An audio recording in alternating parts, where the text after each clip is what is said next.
Hi guys, it's Abby here from People HR. This video is just to make sure that you have everything set up for the new holiday year, so there's one less thing to think about over the Christmas period. So in this video, we're going to cover how to check an employee's entitlement set up correctly to reset for the new holiday year, adding carryover rules, length of service rules, and also if you have any custom public holiday templates, making sure they're all set up too. So first of all, entitlement. Now, what actually happens in the system when we go into the next holiday year? So in employee's entitlement settings, you have a this year's box and a next year's box. So on the first day of the holiday year, the value that is in the next year's box is going to get brought over into the this year's, and that's going to be their entitlement for the year. Now, if you have any LOS rules and carryover rules, this will also transfer to the this year's entitlement, adding any additional days or hours that they may have.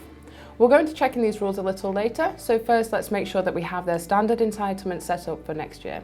So if you go into the employee's planner and into their settings here. So this is their entitlement for this year currently, which of course includes the toil balance here.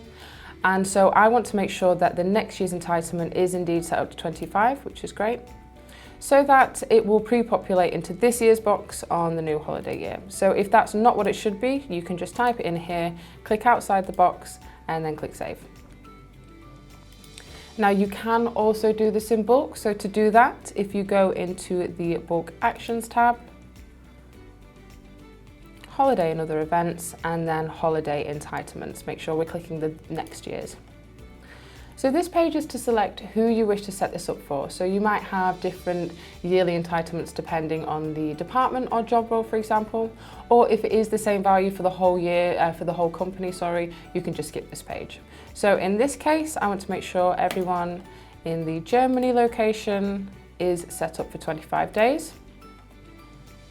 And that is all correct here. So again, if something is wrong, you can just edit this number here and then click save. So that is all your entitlements set up for next year. Carryover rules. So by setting up a maximum number of days and or hours, if any holiday entitlement is remaining on the first day of the new holiday year, this is going to get carried over to their new entitlement. Now it's important to know that this rule needs to be set up before the new holiday year takes place in order for it to work. So to do that, if you go into the settings, and you'll be taken to the holiday and absence page. Now, if you scroll down a little, you'll find the max holiday carryover boxes here. So the days rule will only apply to those who have their entitlement measured in days. And if you do have employees who are measured in hours, you want to make sure you set up a rule for both of these boxes here. If you don't have a carryover policy and don't want this to take place, make sure that you set these to 0. So if the example I specified 3 days maximum carryover, on the last day of the holiday year, if you have 4 remaining, only 3 days are going to get carried over. Okay, length of service rules. So one thing to think about is the LOS rules, where you can set up a rule for employees to add additional days or hours based on their length of service.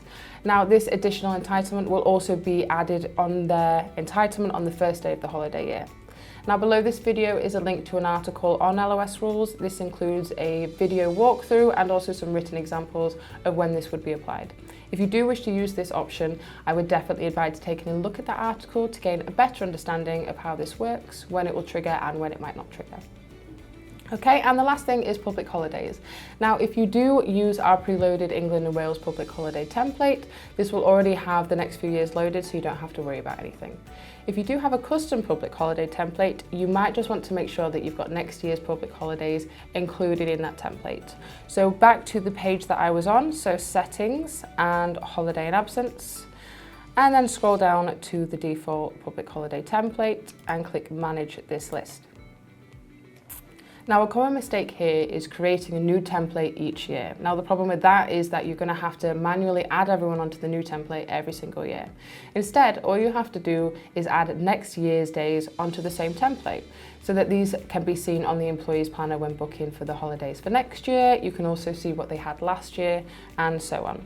So as you can see, our England and Wales one, for example, you've got all of the public holiday years on here. So just do that the same as that to your public holiday templates, your customized ones. And now that's pretty much it to ensure that you've got everything set up for the next year. So if you do have any questions, feel free to drop us an email at customerservices@peoplehr.com. Thank you.